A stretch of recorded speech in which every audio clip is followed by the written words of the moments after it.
अस्सलामुअलैकुम नाजरीन, programme fact matters के साथ मैं हूं सुजैन जहान खान। रिजर्व सीट्स के मामले पर सुप्रीम कोर्ट के आईनी बेंच के फैसले के बाद वफाक में इत्तेहादी हुकूमत मजीद मजबूत हो चुकी है।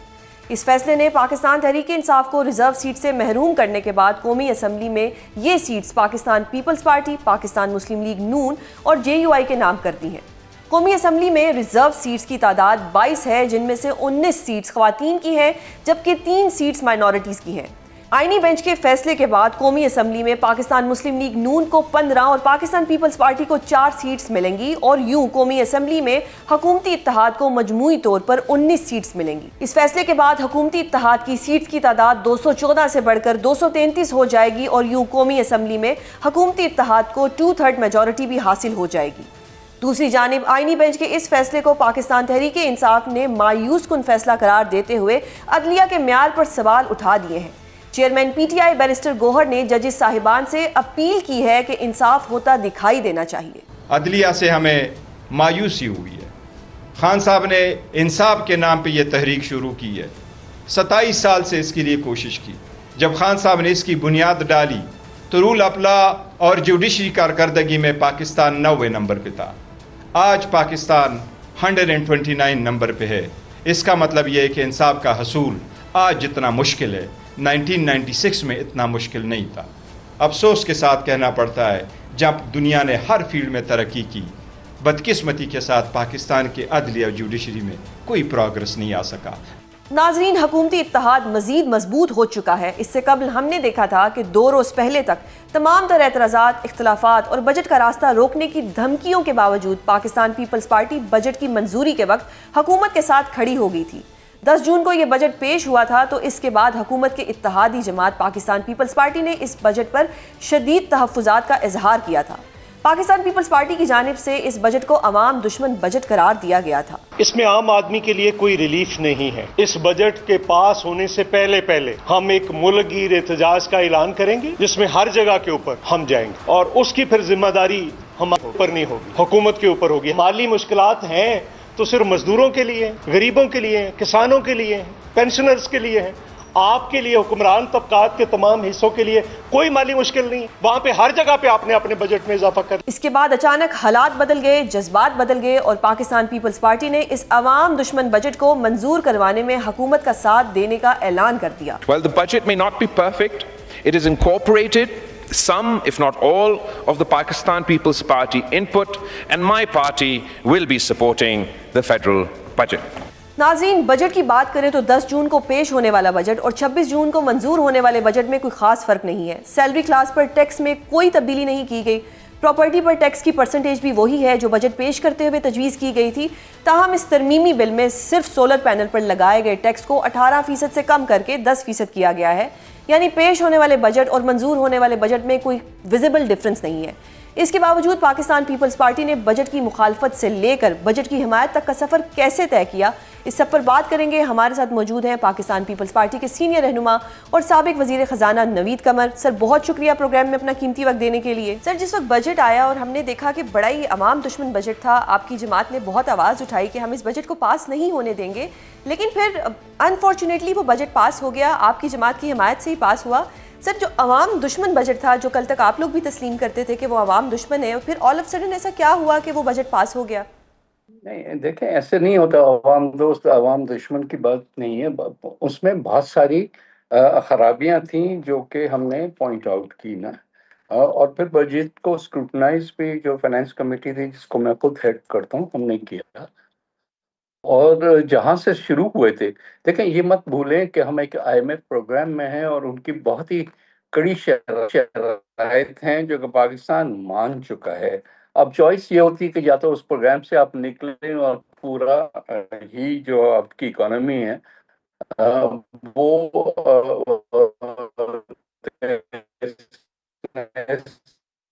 हो जाए, या फिर आप तक की थी मसलन ये कि हमारे जो ये एक तरफ हम कह रहे हैं क्लीन एनर्जी की तरफ और सस्ती बिजली की तरफ जाने का, दूसरी तरफ सोलर पैनल्स पे इन्होंने जो है 18% सेल्स टैक्स लगा दिया। अब तो उस पे जाहिर है हमने उनसे निगोशिएट करके उसका आधे पे तो ले आए। हमारी मर्जी तो ये थी कि 0 पे आए, लेकिन उसके लिए फिर और टैक्सेस लगाने पड़ते, तो इस लिहाज से वहाँ किया। दूसरी चीजें ये उन्होंने की हुई थी इसमें, मसलन जो पावर ऑफ अरेस्ट था सेल्स टैक्स में, वो एफबीआर को अनफेटेड पावर दिया हुआ था। उस पर भी बहुत हमारे एतराजात थे, लेकिन उसको फिर रीड्राफ्ट पूरा किया गया कि बहुत ही जहां क्लियरली एक फ्रॉड स्टैब्लिश हो रहा हो, और जो बंदा वो करे उसको भी कई वार्निंग्स के बाद ये जो है अमल लाया जाए। इस तरह से और भी चीजें थी कहीं, जैसे पीएसडीपी में प्रॉब्लम्स थे, उन्होंने सिंध के जो है वो यूनिवर्सिटीज का बजट आधा कर दिया था, वो वापस रिस्टोर कराया गया। और इस तरीके से और भी कई चीजें हैं जिसमें करेक्शंस की गई। दुरुस्त। तो करेक्शंस के बाद जाहिर है कि आप एक चीज निगोशिएट करते हैं तो कुछ देते हैं कुछ लेते हैं, तो उस लिहाज से हमें फिर वोट तो देना पड़ा, लेकिन जाहिर है हमारी पूरी सेटिस्फेक्शन तक तो नहीं, लेकिन समझ लें आधी सेटिस्फेक्शन तक ये आया है। सर अगर मैं वैसे थोड़ा सा पास्ट को देखूं तो उसमें हमने देखा है कि पीपल्स पार्टी जितनी भी हुकूमत की कोई ऐसी पॉलिसीज होती हैं उनको क्रिटिसाइज करती है, लेकिन फिर एक टाइम पे आके उनके साथ ऑन पेज भी हो जाती है। तो ये थोड़ा आवाम के लिए थोड़ा सा डाइजेस्ट करना मुश्किल होता है, क्योंकि सर आप लोगों का जी नहीं, लेकिन समझे ना कि इशू क्या है। इशू ये है कि या तो हम निकल जाएं पूरे प्रोसेस से और हम इस पार्लियामेंट को कोलैप्स होने दें, और फिर हम एक नए सिरे से नए इलेक्शन प्रोसेस में जाएं। अब जब तक के सारी चीजें इन लाइन नहीं आती, तो रोज रोज डिस्टेबलाइज करना भी तो मुल्क के लिए अच्छा नहीं होता ना। तो आपको एक स्टेबिलिटी भी रखनी है, लेकिन जाहिर है कि जितनी भी बेहतरी करा सके हम वो कराने की कोशिश करते हैं। दुरुस्त। सर आपकी पार्टी का जो एक मोटो है वो यही है, रोटी कपड़ा और मकान सरचश्मा अवाम। लेकिन अभी तो सर रोटी खरीदना भी लोगों के बस से बाहर हो गया है। इस दफ़ा ईद पे भी लोगों ने कुर्बानियां नहीं की। और अगर मैं बजट की बात करूं तो ये लोग तो अपनी तनख्वाहें बढ़ा रहे हैं, 600% तनख्वाहों में इजाफे हो रहे हैं। तो फिर आम आदमी क्या करेगा? और अब जो जिस तरह कल रिजर्व सीट्स का फैसला आया, उसके बाद तो मजीद इख्तियारात इनके पास आ जाएंगे, तो ये तो फिर सारे जो इनकी कानून साजी होगी वो भी इनके हक में होगी। तो जितना भी देखा जाए तो ये इन्हीं के हक में जा रहा है। पहले एक नहीं, देखें, अगर तो कोर्ट कोई फैसला देती है जो कि उनको फायदा होता है, हम भी खुश नहीं हैं टू बी ऑनेस्ट इस किस्म के फैसलों से, क्योंकि ये सारा वन साइडेड हो जाएगा। लोगों को आहिस्ता आहिस्ता रोजगार पे खुद लगें और फिर इस प्रोग्राम से वो बाहर निकलते जाएं, लेकिन जाहिर है कि उसमें वक्त लगेगा, फौरी तौर पे नहीं होगा, लेकिन कम से कम उसको उनको एक कफालत की हद तक तो जरूर पैसा मिलता रहे। और अनफॉर्चुनेटली हमारे मुल्क में क्योंकि इस किस्म के टाइट प्रोग्राम्स होते हैं तो पॉवर्टी लेवल्स भी बढ़ती हैं, तो उसको भी मिटिगेट करने के लिए इस प्रोग्राम की एक्सपेंशन की जरूरत है। दुरुस्त। सर आपकी जमात ने बहुत ज़्यादा पॉलिटिकल विक्टिमाइजेशन देखी है। अगर बीबी शहीद की बात की जाए तो वो मिलिट्री कोर्ट्स के खिलाफ थी। फिर जब मोहतरम जरदारी साहब को जेल में रखा गया तो जब वो उनसे मिलना चाहती थी उनको प्रॉपर हरेसमेंट का सामना होता था। जरदारी साहब को कैद तन्हाई में रखा गया, उनका इलाज नहीं होने दिया जाता था। भुट्टो साहब को फांसी दे दी गई। उसके अलावा जब बीबी शहीद भुट्टो साहब से मिलना चाहती थी तो उस वक्त उनको नहीं मिलने दिया जाता था। इवन बीबी शहीद ने यह भी कहा, they are punishing my husband to punish me. Sir आज वही सब कुछ इमरान खान साहब के साथ हो रहा है। आज उनकी अहलिया बीमार हैं, उनका इलाज नहीं कराया जा रहा। आज उनकी पार्टी के लोगों को उनसे मिलवाया नहीं जा रहा। तो ये तो हिस्ट्री रिपीट हो रही है और पीछे हाथ एक ही ताकत का है। जो नून लीग है वो कल तक आपको भी हरास करती थी, आज इनको भी कर रही है। और आज अगर आप उनके साथ हैं तो हमारा बतौर अवाम एक गिला आपसे बनता है कि ये तो इसी तरह पावर के नशे में हरासमेंट करते रहेंगे और ये कब तक होगा? तो बीबी हम बिल्कुल किसी सूरत में भी पॉलिटिकल विक्टिमाइजेशन को सपोर्ट नहीं करते, ना करेंगे। अब जाहिर है कि उनसे वक्तन पर वक्तन, स्पेशली लेजिस्लेटिव, क्योंकि वहाँ ही हमारा जो है, वरना तो हुकूमत वो है, कैबिनेट वो हैं, पॉलिसीज उनकी हैं, जो इम्प्लीमेंटेशन है वो भी उनकी है। जहाँ कानून साजी पे आते हैं तो वहाँ हम ब्रेकें मारने की कोशिश करते हैं जितने हद तक भी हो सके। और पता नहीं क्या क्या चीज़ें आई हैं जो कि पीपल्स पार्टी ने इस 1.5 साल में रोकी हैं। तो हम वो अपनी स्ट्रगल जारी रखेंगे जब तक कि हमारे यहाँ जो है एक खुला जो माहौल हो जिसमें चीजें हो सके। दुरुस्त। सर, अगर मैं मुल्क की ओवरऑल सूरत हाल की बात करूं तो जो जंग है वो हमारे फौजी जाके लड़ते हैं। अगर हम बात करें जो अभी जंग हुई और जिस तरह से जंग को जीता गया और फिर बिलावल साहिब का जो किरदार रहा, उसमें अगर क्रेडिट दिया जाए तो वो पाक अफवाज का और बिलावल साहिब का है। लेकिन ऑन द अदर हैंड जब बजट आता है तो पीएम हाउस के खर्चे बढ़ जाते हैं, 32 करोड़ रुपए का अर्के गुलाब जो है सड़कों पर बिछाया जाता है, तो ये क्रेडिट तो फिर ये हुकूमत ले जाती है, जबकि इसमें जो कोशिशें होती हैं वो आपकी जमात की होती हैं या पाक अफवाज की होती हैं। तो ये तो इन्हीं का फायदा हो रहा है। नहीं देखें, वो जिसने जो परफॉर्मेंस दिया वो पब्लिक के सामने, वो उसमें कोई नहीं है। गुलाब के अर्क से जो है ना, वो क्रेडिट इधर से उठा के उधर नहीं चला जाता। बाकी ये छोटी छोटी चीजों पे फोकस जो किया जाता है ना, कि ये 10 रुपए इधर से क्यों बढ़े, और जो बड़े इश्यूज हैं वो हमारे मुल्क में बहुत ज्यादा हैं। यहाँ अरबों खरबों का जो है वो गैप्स होते हैं, उसको पूरा करने की जरूरत होती है। ये 10 रुपए इधर से उधर या पीएम हाउस का खर्चा क्यों इतना बढ़ गया, उससे कितने लोगों को रोजगार मिलेगा। सो लेट अस फोकस जहां फोकस की जरूरत है, और हमें अपने पूरे बजटिंग को बेहतर करने की जरूरत है। हमने इस दफा एक रिफॉर्म लाए थे जिसमें बजट की स्क्रूटनी जो है जो अवामी नुमाइंदों के सामने आई, क्योंकि पहले तक ये सिर्फ बजट आता था और हाँ ना करके और खत्म हो जाता था और सियासी तकरीरें होती थी। जी सर, जो इस वक्त सवात में एक वाकया पेश आया, इस पे वफाकी हुकूमत भी तनकीद कर रही है, आपकी हुकूमत भी तनकीद कर रही है। सर, हमेशा तनकीद होती है लेकिन कुछ बेटरमेंट के लिए, डेवलपमेंट के लिए काम नहीं होता, और ऐसा नहीं हुआ कि नॉर्दर्न एरियाज़ में ऐसा हादसा पहली बार हुआ है, पहले भी होता रहता है। तो सर, ये कब तक चलेगा? कब तक आवाम जो है, अगर कोई टूरिस्ट वहाँ जाएंगे और वो इस तरह हादसे का शिकार हो जाएंगे तो पाकिस्तान में तो टूरिज्म बचेगा ही नहीं। नहीं खैर, हम भी एक्सट्रीम बातें तो ना करें। बात बहुत ही अफसोसनाक भी वाकया है, और डेफिनेटली उसके लिए मोबिलाइजेशन जो थी उनके, खासकर रेस्क्यू वाले साइड पे काफ़ी चीज़ें जो हैं बेहतर हो सकती थी।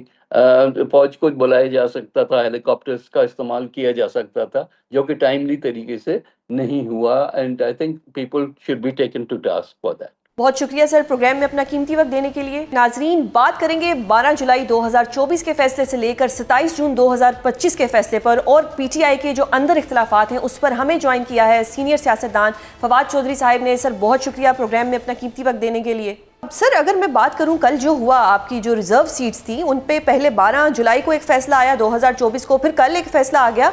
ऐसा शायद पहली बार ही हुआ होगा कि सुप्रीम कोर्ट के 2 फैसले आए होंगे जिन पे 2 दफ़ा वजाहतें भी आई होंगी, लेकिन पहली वजाहतों के ऊपर अमल नहीं हुआ, और फिर जो अब फैसला आया है 1 साल बाद, उसके ऊपर फ़ौरन अमल हो जाएगा। किस तरह से देखते हैं सारी सूरत हाल को बतौर वकील? बस वो मैंने कल शेयर भी एक जो है वो ट्वीट किया था ना उनका, कि वो बीए किया, नौकरी मिली, पेंशन दी और मर गए। यही हमारे जज साहब कर रहे हैं असूली तौर के ऊपर। तो देखिए, आई थिंक इस फैसले का पॉलिटिकल इम्पैक्ट क्या होगा, मेरा नहीं ख्याल। जब ये नहीं था तो भी तो 26वीं आईनी तरमीम उन्होंने करा ही ली थी। ये हुकूमत कोई पार्लियामेंट के ऊपर तो नहीं बैठी हुई ना, ये तो डंडे के ऊपर बैठी हुई है। तो डंडे के ऊपर वो बाकी काम भी करा लेते हैं। बट द ओनली प्रॉब्लम है इसके, जो पाकिस्तान के जुडिशल सिस्टम को नुकसान पहुंच गया है, पाकिस्तान के आईनी इदारों को नुकसान पहुंच गया है। परसेप्शन बनते हुए बड़ा टाइम लगता है, और तबाह होते हुए आपको पता है कोई टाइम नहीं लगता। सो अनफॉर्चुनेटली जो सुप्रीम कोर्ट को नुकसान पहुंचा है, अदालती निज़ाम को नुकसान पहुंचा है, that will now take a long time to recover. सही। तो सर, ये अभी कल एक हमने मुकालमा सुना हामिद खान साहिब के दरमियान और जजेस के दरमियान। अक्सर इस तरह की नोक झोंक हो जाती है वकला में और जजेस में, लेकिन कल जो एक सूरत हाल थी, आप भी उससे वाकिफ़ होंगे, उसको आप किस तरह से देखते हैं कि जजेस जो थे वो एक तरफ हामिद खान साहिब थे, एक तरफ हमारे 10-12 जजेस थे? क्या इस तरह पहले भी होता रहा है, या ये कोई ख़ास वजह थी कि हामिद खान साहिब को कॉर्नर करने की कोशिश की जा रही थी, ऑल्दो कि वो कॉर्नर नहीं हो रहे थे, वो भरपूर उसका जवाब दे रहे थे? तो क्या ऐसा होता है या ये पहली दफ़ा ही हुआ है? नहीं, वो तो चूंकि ये जजेस पहले लगवाने में हामिद खान साहब ने बड़ा जो है वो रोल अदा किया था, और उसकी वजह से अब फिर जजेस जो हैं वो जब उनके खिलाफ बोले हैं तो उनका एक आपस का चल रहा था। लेकिन देखिए ना, इस तरह से ये केस नहीं लड़े जाते जिस तरह से पीटीआई लड़ी है। अब आपको याद होगा कि जब पैनामा का केस आया था तो आप देखेंगे वो पीटीआई ने इमरान खान जो थे वो कोई जल्दी जागने वाले आदमी नहीं थे, लेकिन वो रोजाना सुबह 9 बजे सुप्रीम कोर्ट पहुंचते थे। वो बताते थे कि आज क्या बात होनी है, टीवी के ऊपर तय किया जाता था किस किस ने जाना है, हमारा नैरेटिव क्या है। और उसको एक मीडिया को, कोर्ट को पूरी तरह से एंगेज करना जो है वो वहाँ उस वक्त हम लोगों ने, लीडरशिप ने इमरान खान साहब के साथ मिलके उसको पूरा एक प्लान किया था और बड़ा अच्छा एग्जीक्यूट हुआ था। इस दफा आपने देखा कि आप बातें आप कर रहे हैं कि इस्लामाबाद बार के जजेस की, और आप कह रहे हैं जुडिशरी में और ये वो, और हम वकला में बड़े पॉपुलर हैं। अकेले सलमान राजा और हामिद खान जो है ये लीडर हैं पीटीआई के, मेरा ख्याल है इनके साथ 10 वकील भी नहीं गए अदालत में। एक बार का लीडर आपको बाहर नहीं मिला, किसी बार का प्रेसिडेंट वहां पे नहीं आया, किसी बार का सेक्रेटरी जनरल वहां पे नहीं आया। सो जो the lack of political maturity is so evident in PTI leadership के उसका बहुत नुकसान पहुंचा है। तहरीक इंसाफ को तो पहुंचा ही पहुंचा है, खान साहब को भी बहुत पहुंचा है। 2 साल 2.5 साल हो गए हैं उन्हें जेल में। वो he don't deserve to be in jail. वो बड़े पाकिस्तान के लोगों की इस वक्त अगर दिल की कोई धड़कन है तो इमरान खान है, लेकिन इतनी पॉपुलैरिटी के बाद भी इतनी मीडियोकर पॉलिटिक्स है पीटीआई की कि वो इमरान खान अब तक जेल में है। तो सर आपने कहा कि उस वक्त जब पनामा का केस था, खान साहिब सुबह 9 बजे जाते थे, उस वक्त लीडर्स भी उनके साथ होते थे। वो तमाम लीडर्स अब कहाँ गए? अभी भी तो पीटीआई एग्जिस्ट कर रही है, बेशक पीटीआई को फुली कॉर्नर कर दिया गया है, तो अब ये लीडर्स कहाँ पे हैं? अभी भी तो खान साहिब के वोट पे ही आके ऐवानों में बैठे हैं, सैलरीज भी ये लेते हैं। तो फिर क्या 10 वकला चले, 5 वकला ही पहुंच जाते? अगर वहां पे चले होंगे, मैं ये नहीं कहती कि बिल्कुल नहीं होंगे, अगर थे तो कोई नजर क्यों नहीं आया? कोई उस तरह से कोई मतलब क्यों किसी ने आके कोई प्रेस कॉन्फ्रेंस नहीं की? वाकई एक सलमान अकरम राजा साहिब और हामिद खान साहिब थे, तो ये क्या पीटीआई आपस में ही लड़ पड़ी है, या बस पीटीआई को ऐवानों में बैठने का शौक था और जो लोग बैठे हैं वो खुश हैं कि ठीक है इमरान खान आता है, आए नहीं आता ना आए, हम तो बैठे हैं? देखिए सर, पहले बात तो ये कि पीटीआई तो उस तरह से है नहीं ना। पीटीआई की जो लीडरशिप थी उसको ठुड्डे मुक्के मार के जेलों में डाल के इधर उधर करके वो तो फारिग कर दिया। पीटीआई तो देखे ना, परवेज खट्टक हो गए, फैसल वाडा हो गए, असद उमर हो गए, इमरान इस्माइल हो गए, शाह महमूद कुरैशी साहब हैं, एजाज चौधरी हैं, हमाद अजहर है, असलम इकबाल हैं, मुराद सईद हैं, ये लोग पीटीआई है ना। ये जो मौजूदा लोग हैं इनका तो पीटीआई में अजनबी हैं, इनको उतना कुछ लोग जानते नहीं हैं। और इन्होंने अपनी जो सलाहियत है वो ये बता नहीं सके। इतने दिनों में आए थे, उनको चाहिए था केसेस को प्लान करते। ये तो देखे ना, बड़ी इंपॉर्टेंट चीज होती है कि अगर आप प्रेस कॉन्फ्रेंस करते हैं तो उसका मूड पॉइंट क्या होगा। आप शिबली को तो नहीं समझ के क्या करना है, या सलमान राजा को, या अपना गौहर, ज्यादा इनमें अक्लमंद आदमी है, बेहतर आदमी है, लेकिन सच्ची बात है पॉलिटिकल एक्सपीरियंस तो उनका भी नहीं है। So PTI is actually stuck between in I think in a very bad situation, जहाँ पे उनके जो बाहर लीडरशिप है उसको तो बिल्कुल समझ ही नहीं है कि आखिर करना क्या। सही। तो सर अगर पीटीआई की ये सिचुएशन है कि वो अभी तक कुछ भी नहीं कर सके खान साहिब के लिए, तहरीक की बातें होती थी, पिछली ईद से हम सुन रहे थे ईद के बाद एक तहरीक आएगी, कितनी ईदें गुजर गई, कोई तहरीक नहीं आई। तो फिर जो रिजर्व सीट्स थी, क्या आपके लोग रिजर्व सीट्स डिजर्व करते थे? जो मौजूदा लोग ऐवानों में बैठे हैं वो कुछ नहीं कर रहे इमरान खान के लिए, तो क्या ये मजीद लोग आके कुछ कर सकते थे? पार्लियामेंट की कोई अहमियत नहीं है, ना ही कोई पार्लियामेंट के अंदर कोई डिबेट होती है, या आप कहें कि पार्लियामेंट के फैसलों की कोई अहमियत है, कैबिनेट के या प्राइम मिनिस्टर के फैसलों की कोई अहमियत है। Prime minister is non existent. उन्होंने तो बिल्कुल, आप समझिए कि एक इनविजिबल किस्म के ऑफिस है, जिसकी कोई जो है वो हमें पॉलिसी में तो बिल्कुल उनको समझ नहीं आ रहा कि वो कहाँ खड़े हैं। सो ये आ जाती नहीं आती उसका कोई फर्क नहीं पड़ा। लेकिन जिस तरह से आपने बात कर रही थी कि देखिए ना, असल में इस फैसले का मेरे ख्याल में प्रैक्टिकल पॉलिटिक्स के ऊपर बड़ा असर नहीं है, लेकिन अदलिया की जो एक परसेप्शन है उसके ऊपर बहुत नेगेटिव असर है। एंड आई थिंक अदलिया ने अपने आप को बहुत नुकसान पहुंचाया इस फैसले से। सही। सर अदलिया ने नुकसान पहुंचाया और ये तारीख में याद रखा जाएगा कि इस तरह से हुआ है, लेकिन जो पीटीआई ने अपने लोगों के साथ किया, जिस तरह से कोई तहरीक नहीं चलाएगी, अभी मुहर्रम आ गया है, फिर सफ़र आ जाएगा, फिर अगस्त सितंबर में गर्मी आ जाएगी, तो ये तो जो बातें होती थी भूख हड़ताल की कुछ घंटों की, वो भी अपना मजाक बनवाया उन्होंने। फिर कहा कि जी अडियाला के बाहर बैठ के भूख हड़ताल करेंगे, वो भी नहीं की। तो फिर ये लोग तो खुश हैं कि इमरान खान ठीक है अंदर बैठा है, रिजर्व सीट्स भी चले नहीं मिलनी हमें कोई बात नहीं।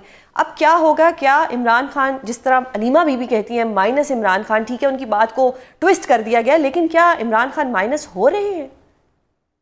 पीटीआई का तो ये हाल है कि अभी 42 एमएनएज और एमपीएस जो हैं उनके ऊपर 9 मई के केसेस हैं, और पीटीआई की जो कोर कमेटी है वो ये उस पर डिस्कशन हो रही है। फैसल शेख जान साहब का एक व्हाट्सएप मैसेज जो है वो लीक हुआ, जिसमें वो फरमा रहे हैं कि हमें अगले जो 42 लोग हैं उनकी नॉमिनेशन का प्रोसेस शुरू कर देना चाहिए। यानी जो कुर्बानी के बकरे जो हैं उनको आपने चूंकि ज़िबा कर दिया है, तो अब नया बैच जो है वो आप लेके आ जाए। सो जहाँ पे पार्टी की लीडरशिप की संजीदगी ये हो, जहाँ पे आप देखें कि अपने लोग जो जेलों में जा रहे हैं उनकी लीडरशिप, कारकुनों को तो छोड़ ही दें, लीडरशिप के साथ आपकी वफादारी ये हो, तो आप मुझे बताइए कि उस पार्टी का क्या जो है उससे क्या आप जो है वो तवक्को कर सकते हैं। तो तहरीक का जहाँ तक ताल्लुक है, देखो, तहरीक एक बड़ी सियासी हिकमत अमली का हिस्सा हो सकती है, बट तहरीक खुद तो कोई जो है वो हिस्सा नहीं है। तहरीक खुद तो कोई वो नहीं है, हिकमत अमली नहीं है, स्ट्रैटेजी नहीं है। सो मेरे ख्याल में पीटीआई को फिलहाल अपनी जो मौजूदा लीडरशिप है उससे जान छुड़ानी चाहिए। मुझे समझ नहीं आ रही अली अमीन गंडापुर जो है वो क्यों रिजाइन नहीं कर रहे। एक मिजरेबल फेलियर है केपी में उनकी गवर्नमेंट। अली अमीन गंडापुर साहब को जो है वो रिजाइन करना चाहिए, और सलमान अकरम राजा हो गए, गौहर हो गए, इन लोगों को अब हट जाना चाहिए अपने ओहदों से। They are not been able to तो सर अगर ये एग्जीक्यूट हट एनीथिंग। जाते हैं तो इनकी कोई रिप्लेसमेंट है पीटीआई के पास? मेरे ख्याल में डॉक्टर आरफ अलवी को, उसके बाद असद कैसर साहब को, उसके बाद ये शाह महमूद कुरैशी साहब को, इन लोगों को जो है वो आप लाएं कमेटी में, इनसे मशवरा करें। एजाज चौधरी साहब वगैरह से मशवरा करें, महमूद रशीद से मशवरा करें, हमाद अजहर से, मियां असलम इकबाल से, अपने मुराद सईद से, इन लोगों से मशवरा करें और पॉलिटिकल लोगों को आगे लाएं। वकील तो नहीं चला सकते। सही। तो सर अब क्या ये जो आज़ाद उम्मीदवार हैं, जैसे कल रिजर्व सीट्स का फैसला आया, अगर ये हुकूमत को ज्वाइन कर लेते हैं तो क्या केपीके से पीटीआई की गवर्नमेंट चली जाएगी? लग तो ऐसे ही रहे, फिर तो अली अमीन गंडापुर भी घर चले जाएंगे।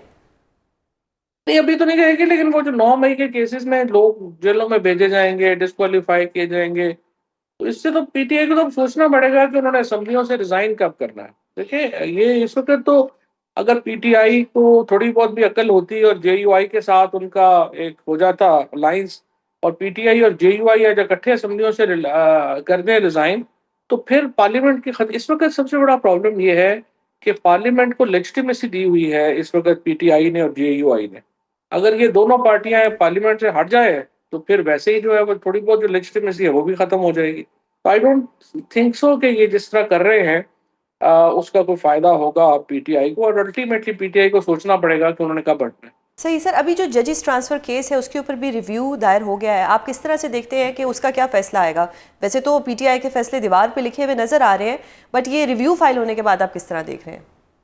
देखिए, वो तो सिंपल है, वो तो जिस तरह से जो मामला है वही गिर गया है, और जजेस भी जो है, मैं तो मुझे नहीं पता कि ये जजेस जो हैं इनका रिजाइन करना बेहतर है या इनका काम करना बेहतर है, बट आई थिंक वो वेट कर रहे हैं। लेकिन सर और जब वो सैलरी अच्छी मिल रही हो तो रिज़ाइन कोई क्यों करेगा? सैलरी देखो सुजैन, जो जज है ना यहाँ पे दो तीन, ये जो इस्लामाबाद में स्पेशली मसलन बाबर है, बाबर साहब हैं, जहांगीरी साहब हैं, इजाज साहब हैं, इनको तो देखो, मोहसिन सर कियानी सारा है। मसला ही उनकी वजह से शुरू हुआ है ना, वो खत लिखते ना इतने इशू होते। उन लोगों ने तो क्या किया, उन्होंने क्यों आवाज उठाई? उनकी आवाज को दबाने के लिए वो है इतना ना, कुछ किया जा रहा है तो दबाने के लिए उनको क्या क्या वो बड़ी हिम्मत से खड़े हुए। इन लोगों के लिए ये सैलरी इंपॉर्टेंट नहीं है। I know they can make much more, अगर वो जज ना ही होंगे तो they can make much more. So ये उन जजेस में नहीं, ये शौकत सिद्दीकी टाइप नहीं है कि जिनके लिए सैलरी जो है वो इम्पोर्टेंट है, और वो आके तो वो अपने पुराने पैसे भी लेके बैठ जाए खजाने से और इस तरह से। ये जजेस जो है ये ऑनरेबल लोग हैं वैसे। सर अब क्या कोई वुकला तहरीक चलेगी? आप बतौर वकील कैसे देखते हैं इसको कि कोई वुकला तहरीक चला सकते हैं? माजी में भी तहरीकें चली, कामयाब हुई, लेकिन इस दफ़ा क्या हो रहा है कि कुछ नज़र तो नहीं आ रहा। कुछ लोग होते हैं पीटीआई के नाम पे वोट लेते हैं, सदर बन जाते हैं हाई कोर्ट के, और उसके बाद फिर वो यू टर्न मार लेते हैं, वो कहते हैं कि नहीं जी हम तो कोई 26वीं आईनी तरमीम पर जो रिव्यू है हम वो भी वापस ले लेते हैं। तो अभी तो वुकला में भी बहुत ज़्यादा इशू नज़र आ रहे हैं। उसके बाद देखो ना, फिर आईएलएफ को चाहिए था ना कि उनके ऑफिस का घेराव करती और उनसे इस्तीफे का मुतालबा करती।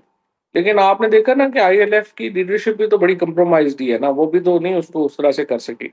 सही। और इसी तरीके से जो भी उन्होंने उम्मीदवार जताया है वो जीत के इमरान खान के नाम पे वोट लेते हैं, उसके बाद दूसरी तरफ चले जाते हैं, पैसे ले लेते हैं ज्यादातर। सही। तो ये तो एक प्रॉब्लम है ना, इनके पास कोई स्ट्रेटजी नहीं है कि क्या करना है क्या नहीं करना। सो ये जो मेरे ख्याल के अंदर जब तक इमरान खान वकीलों से पार्टी को छुड़ा के सियासी लोगों को नहीं देते, पीटीआई कोई हिकमत अमली नहीं बना तो सर सकती और आपकी कोई तो खान चैलेंज नहीं साहब कर से सकती। मुलाकात होती है, आप उनको ये मशवरा क्यों नहीं देते, मतलब वो क्यों 10 नहीं दफा मशवरा दिया है। सुनते? नहीं नहीं सुनते नहीं है वो, तो उनकी मर्जी है, सर लेकिन अभी मशवरा तो मैंने खबर आपको एक दिया ये भी बार आई बार है कि बुशरा बीबी की तबीयत बहुत ख़राब है, तो क्या अब जो पीटीआई है, क्योंकि आपकी भी वो जमात रही है, क्या अभी इसमें ऐसे लोग मौजूद हैं कि कोई ऐसा एहतजाज कर सकें कि बुशरा बीबी तक कोई डॉक्टरों की रसाई हो या कोई मेडिकल रिपोर्ट सामने आए जिससे पता लगे कि उनकी तबीयत इस वक्त कैसी है? नहीं, उनको बिल्कुल इलाज देना चाहिए, उनको सहूलत। और अभी वो जेल में ही क्यों है? लेकिन कौन सी खातून जो है उनको आप इस तरह से 14 महीने जेल रख सकते हैं? आई थिंक जो प्रेसिडेंट सेट कर रहे हैं ये लोग, बड़ा तबाहकुन प्रेसिडेंट सेट कर रहे हैं। अब इसमें क्या कहा जा सकता है, but very unfortunate. I think Bushra Bibi को तो फौरन रिहा करना चाहिए। नाजरीन, हमें ज्वाइन किया है कंवर दिलशाद साहिब ने और रियासत अली आज़ाद साहिब ने। सर आप दोनों के कीमती वक्त का बहुत शुक्रिया। कंवर सर, आपकी इजाज़त से रियासत अली आज़ाद साहिब से पहला सवाल करूंगी। सर किस तरह से देखते हैं रिजर्व सीट्स के फैसले को आप? बिस्मिल्लाहिर्रहमानिर्रहीम। सुजैन, बहुत इम्पोर्टेंट बात यह है कि पहला जो फैसला था 12 जुलाई का, वो 8-5 था, बल्कि 9-4 बनता है, तो वो एक मेजॉरिटी व्यू था। और आज का ये फैसला आना, आज भी मेजॉरिटी व्यू 12 जुलाई वाला आज भी प्रिवेल करता है। दूसरी बात, आज का अगर आप देखें जो रिव्यू में हुआ है, तो वो भी अगर 2 जजेस साहबान आयशा मलिक और अकील अब्बासी साहब को शामिल करें, जिन्होंने शुरू में रिव्यू पिटीशन डिसमिस कर दी थी, तो फिर भी मेजॉरिटी व्यू आज भी यही बनता है। लेकिन इन तमाम चीजों से हट के रिव्यू का मतलब होता है रिव्यू, यानी आप थोड़ा सा पास दें, यानी कि एक वो शख्स जिसके सामने एक चीज गुजर गई 26वीं तरमीम से पहले, जो रिव्यू का स्कोप था, वो वही बेंच वही जजेस होने चाहिए। हाँ, अगर कोई जज फौत हो जाता है, रिटायर हो जाता है, तो उसकी जगह पे एक नया जज उसमें उसकी जगह पे ऐड किया जा सकता है। तो यहाँ पे तो सिचुएशन ये ऐसी है कि 26वीं तरमीम से जो जजेस आए, जिसको हमने सुप्रीम कोर्ट ऑफ पाकिस्तान में जिनकी कॉम्पिटेंस को हमने चैलेंज कर रखा है, वो केस फिक्स नहीं हुआ, वो जजेस भी आके इस बेंच में बैठे। तो मैं समझता हूं कि ये फैसला तो उस 26वीं तरमीम से पहले की सुप्रीम कोर्ट का था, तो उस पे रिव्यू अगर था तो वो जजेस सुनते। लेकिन यहाँ पे ये मेला फाइडी है कि आज इन जजेस ने फैसला सुन के उसको सेट साइड कर दिया है। स्कोप रिव्यू का ये है कि कोई apparently on the face of record कोई मिस्टेक है, कोई टिपिकली, ग्राफिकली, मैकेनिकली, तो उसको रिव्यू किया जा सकता है। Finding of the judgement, first time मैंने in the history of judicial of the world as well as of Pakistan मैंने ये देखा है कि रिव्यू के अंदर जजमेंट को सेट साइड कर दिया गया है, जबकि अगर कोई फैसला अपील में चैलेंज होता है, चूंकि उसमें फैक्ट्स को भी देखा जाता है, उसमें लॉ पॉइंट्स को भी देखा जाता है, उसको तो सेट साइड किया जा सकता है। रिव्यू में मैंने पहली दफा देखा है, सही। जिससे मैं समझता हूँ कि पाकिस्तान की अदलिया, जो जी। कि जस्टिस मुनीर, नसीम हसन शाह और काजी फैज ईसा, उनकी याद ताजा कर दिए दोबारा इस सुप्रीम कोर्ट ने ये रिव्यू के फैसले ने। सही सर, आपको पॉइंट आ गया। मैं कंवर सर आपकी तरफ आती हूँ कि पहले इलेक्शन कमीशन जो है वो पीटीआई को मखसूस नशिस्तों के लिए थोड़ा सा करता है, इशू करता है, फिर 12 जुलाई का एक फैसला आता है, फिर उस पर ईसीपी जो है वो वजाहतें भी मांगता है, फिर 14 सितंबर को वजाहत आती है, शायद वो ईसीपी को समझ नहीं आती, 18 अक्टूबर 2024 को वजाहत आती है, वो भी समझ नहीं आती। ये जो अब फैसला आया है कल 27 जून वाला, ये तो अब ईसीपी को आसानी से समझ आ जाएगा। इसमें बड़ी बड़ी अहम बात ये हुई है कि देखें 26वीं अमेंडमेंट के बाद सुप्रीम कोर्ट ऑफ पाकिस्तान 2 हिस्सों में तकसीम हो गई है। एक पहला जो है वो चीफ जस्टिस ऑफ पाकिस्तान है, जिनके पास बड़े महदूद किस्म के इख्तियारात हैं फौजदारी के, सिविल कोर्ट्स के। अब सबसे बड़ी अहम जो अदालत बनी है वो बनी है आपकी कॉन्स्टिट्यूशनल बेंच। इनके जो चीफ जस्टिस हैं वो बड़े पावरफुल है, वो तमाम जितने भी कॉन्स्टिट्यूशन के मामलात हैं वो इनके बेंच को मुंतकिल हो गए हैं। अब जहां तक सवाल ये पैदा होता है कि आइन और कानून के हवाले से अगर हम बात करें, तो आइन और कानून में जिक्र किया हुआ ना, आपका आर्टिकल 51 क्या कहता है? आर्टिकल 106 में भी डेफिनेशन दी हुई है कि जनाब इलेक्शन कमीशन पाकिस्तान जो है वो सीटों की नशिस्तें जो है वो तकसीम कर सकता है। इसी तरह प्रोपोर्शनल रिप्रेजेंटेशन। हाँ नहीं, आप देखें ना तो इलेक्शन एक्ट 104 क्या कहता है, उसमें भी 104, यही है 105। कि जनाब सीटें हो जाएगी। लेकिन हमारे दोस्त की बात दुरुस्त है, लेकिन साथ साथ ये भी तो देखिए ना कि 17वीं अमेंडमेंट में जो इस सिस्टम के खालिक थे ख्वातीन की माइनॉरिटी नशिस्तों के बारे में, वो थे जनरल परवेज मुशर्रफ। उन्होंने 17वीं अमेंडमेंट में ये इख्तियारात दिए गए थे, अगर किसी पार्टी का कोटा खत्म हो जाता है तो वो सीटें बरकरार उसकी दीगर पार्टी को तकसीम नहीं की जा सकती। ये थी 17वीं अमेंडमेंट। अब ये मामला ऐसा पेश हो रहा है कि अब ये 24वीं जो है, अब ये 18वीं अमेंडमेंट में तो आइन की आर्टिकल 224 में तरमीम कर दी गई कि वो पार्टी तकसीम कर सकती है, दीगर सियासी जमातों में जा सकती है। तो 5 लेटर लिख दिए। क्या पीटीआई इतनी मसरूफ थी या इमरान खान साहब इतने मसरूफ थे कि वो इंट्रा पार्टी इलेक्शन नहीं करा सके? मैं इसे तशद्दुद कहूँगा, मुझे मेरे सामने पेश हो जाए, मैं बता देता हूँ जी। कि उन्होंने खुद मुझे कहा कि आप इलेक्शन करवा दें। उन्होंने मुझे कहा कि आप करवाएं, आप इसके बन जाए चीफ इलेक्शन कमिश्नर हमारी पार्टी के टिकट। सही। मैंने कहा जी मैं तो ठीक है इलेक्शन तो करवा दूंगा, लेकिन हमें एक बाकायदा एक टर्म रेफरेंस के तहत इख्तियार दिए जाएं और हमें नोटिफिकेशन किया जाए। वो नोटिफिकेशन आज तक नहीं हुआ। सही। तो ये तो मैं अब इस पे पार्टी रियासत इलेक्शन साहिब का पॉइंट लेती हूँ कि सर इतनी केयरलेस पार्टी, आए दिन ये पार्टी कोई ना कोई मसला कर रही होती है, दहशतगर्दों की जमात है, तो इस पार्टी को तो बैन कर देना चाहिए। पार्टी के इलेक्शन देखिए, में तो बैन क्या करने के करें? लिए एक अलग से प्रोसीजर है। वो आर्टिकल 17 में आपको जाना होता है। फिर उसमें अगर कोई पॉलिटिकल पार्टी टेररिज्म में, फॉरेन फंडिंग में या security prosperity integrity of Pakistan के खिलाफ हो, तो उसका एक रेफरेंस जो है वो बना के पार्लियामेंट में भेजा जाता है। और फिर पार्लियामेंट जो है वो 15 डेज में जब रेफरेंस जाता है तो उसके बाद वो डिसाइड करती है। इस पे एक दफा एएनपी जो मौजूदा है वो नैब के नाम से आ गई थी, वली खान के दौर में वो एक केस फाइल हुआ था, तो ये तो पॉसिबल नहीं है। और फिर उससे पहले 2002 पीपीओ हुआ कर रहा था, पॉलिटिकल पार्टीज एक्ट था, उसका सेक्शन 15 था। तो इसको छोड़ दें, इलेक्शन को भी छोड़ दें। सवाल ये है कि जो आर्टिकल 15 है, 51 है आइन का, उसका जो प्रोवाइजो है उसमें लिखा हुआ है कि जो लोग इलेक्शन आजाद हैसियत से लड़के आएंगे उन्होंने with in 3 days political party को ज्वाइन करना है। उन्होंने कर लिया, फिर ये फैसले आ गए, फैसले साइड हो गए, एंटी स्टेटस को सिचुएशन चली गई, एसआईसी खत्म हो गई। यहाँ पे इन्होंने, सुप्रीम कोर्ट ने खुद भी वजाहत कर दी थी कि पॉलिटिकल पार्टी पीटीआई थी और उसको सीटें मिलनी चाहिए थी, चूंकि उसके अंदर तो है कि जो सीटें लेके आएगा उसको सीटें मिलेंगी जो जीत के आएगा। तो मैं समझता हूं कि ये जो फैसला है ये एक स्याह तारीख रकम की गई है जुडिशियल हिस्ट्री के अंदर। और मैं समझता हूं, चूंकि मैं जजमेंट पे कमेंट कर रहा हूं और जजमेंट पे कमेंट करते हुए मैं उसका पोस्टमार्टम करना भी मेरा राइट है। मैं समझता हूं कंवर सर से पूछती हूँ। कंवर सर, ये एक अदलिया कम और बांदी ज्यादा नजर आ रही है। कंवर सर, एक पहले तो पीटीआई से ये जो रिजर्व सीट्स हैं ये छीन ली गई और मिलिट्री ट्रायल भी इनका होगा, आगे इनके लिए और भी बड़े मसले बनेंगे, जजिस ट्रांसफर केस भी होगा।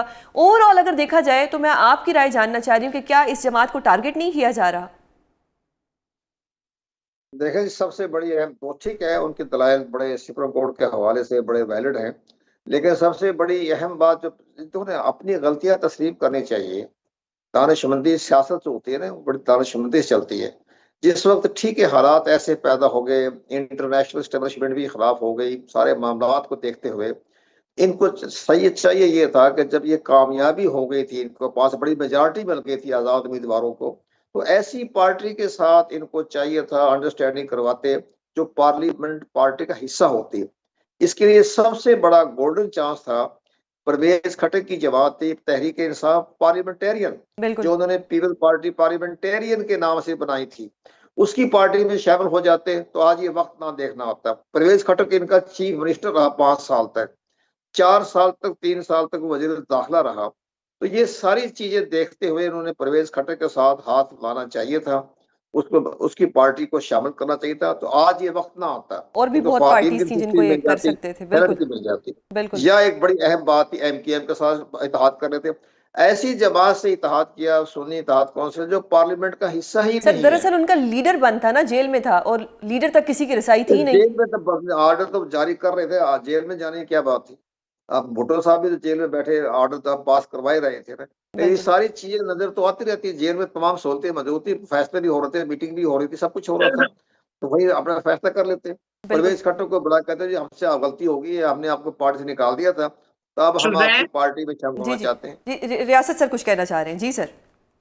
जो उसका प्रोवाइजो है ना, उसको पढ़े आइन का, उसमें पार्लियामानी पार्टी का जिक्र नहीं है, उसमें ये जिक्र भी नहीं है कि उसने इलेक्शन लड़ा हो, उसमें ये जिक्र भी नहीं है कि वो सीटें जीत के, उसमें सिर्फ लिखा हुआ है पॉलिटिकल पार्टी को ज्वाइन करना है। It is none of the question that whether they are in the parliament, whether they have contested the election, it is not concerning with this situation. तो मैं समझता हूं कि उन्होंने एक पॉलिटिकल पार्टी को ज्वाइन किया था, जो by virtue of 12 July judgement supreme court ने इलेक्शन कमीशन का फैसला भी सेट असाइड कर दिया और फिर हाई कोर्ट का भी कर दिया, और उस पे 1972 सुप्रीम कोर्ट आसमा जिलानी केस और 2007 सुप्रीम कोर्ट तसद्दुक जिलानी की जजमेंट है, और 2024 सुप्रीम कोर्ट है कि अगर बुनियादी तौर पे कोई इलीगल ऑर्डर है या कोई फाउंडेशन इलीगल है, उसके ऊपर कोई भी सुपर स्ट्रक्चर बनाया जाएगा वो इलीगल है। तो मैं समझता हूं कि बुनियादी तौर पे सुप्रीम कोर्ट ऑफ पाकिस्तान की वो जजमेंट तो आर्टिकल 189 के तहत बाइंडिंग थी इलेक्शन कमीशन पे। आज बहुत चेयरमैन इलेक्शन कमीशन जो है वो उसकी डेट गुजर गई हुई है, वो रिटायर हो गया हुआ है, लेकिन ये एक ऐसा टॉपिक है कि इसमें हम जितनी डिस्कशन करें, सुप्रीम कोर्ट ने कल अपना जो फैसला देना था, जो कि वो 12 जुलाई को भी दे चुकी थी, और फिर कल 27 जून 2025 को भी एक फैसला आ गया। अब इस पे हमेशा डिस्कशन की जाएगी, क्योंकि हमेशा ये याद रखा जाएगा कि किस तरह से सुप्रीम कोर्ट के 2 फैसले आए थे, एक पे अमल दरामद फौरन हुआ और एक को रद्दी की टोकरी में फेंक दिया गया। नाज़रीन बहुत शुक्रिया प्रोग्राम देखने के लिए। कल आपसे दोबारा मुलाकात होगी, अपना बहुत ख्याल रखिएगा। अल्लाह हाफिज़।